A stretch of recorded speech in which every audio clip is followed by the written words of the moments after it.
அங்கங்கே இந்த முடிச்சுகள் மாதிரி சின்ன சின்னதாக இருக்குது பார்த்தீங்களா, இங்கே வந்து அனலைஸ் பண்ணும். ஸோ இதில் ஏதாவது நமக்கு மைக்ரோ ஆர்கானிசம் இருக்கா, ஸோ ஃபாரின் பாடிஸ் ஏதாவது உள்ளே இருக்கா, இதை டைஜஸ்ட் பண்ணி நம்ம உடலை காப்பாற்றணுன்ட்டு அங்கங்கே நமக்கு என்ன ஆகுனா சோல்ஜர்ஸ் மாதிரி நின்றுக்கிட்டே இருப்பாங்க.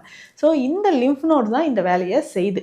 பொதுவாக அந்த லிம்ஃப் நோட்ஸில் அந்த ஃப்ளூயிடில் வந்து பார்த்தோம்னா நமக்கு என்ன ஆகும்னா இந்த பிளட்டில் இருக்கக்கூடிய வேஸ்ட்டு செல்ஸ்லேருந்து வெளியேறக்கூடிய இந்த கழிவுகள் இருக்கும். ஸோ லிம்ஃப் ஃப்ளூயிட்ஸ் வந்து இதில் இருக்கும்.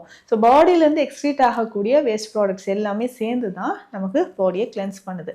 இது வீங்குச்சுன்னா சில நேரங்களில் ஆபத்தான கண்டிஷனாக இருக்கலாம். அதற்குமே நமக்கு சித்த மருத்துவத்தில் தீர்வுகள் இருக்குது.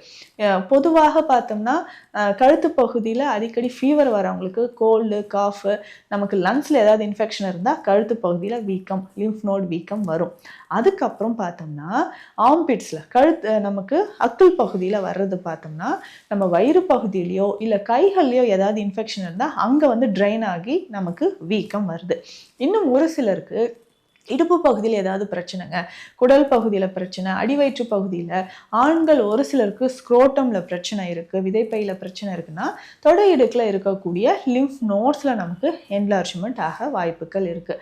அப்போது எங்கெங்கெல்லாம் நமக்கு வந்து உடல் உறுப்புகளில் பாதிப்பு இருக்கோ, ஸோ சைட்டில் அது ரிலேட்டடாக இருக்கக்கூடிய லிம்ஃப் நோட் என்லார்ஜ்மெண்ட் ஆகுது. இதற்கான சிகிச்சை முறைகள் சித்த மருத்துவத்தில் நிறைய இருக்குது. அதை நம்ம ரெகுலராக ஃபாலோ பண்ணிக்கிட்டே வரும்போது நல்ல ரிசல்ட் அவங்களுக்கு இருக்கும்.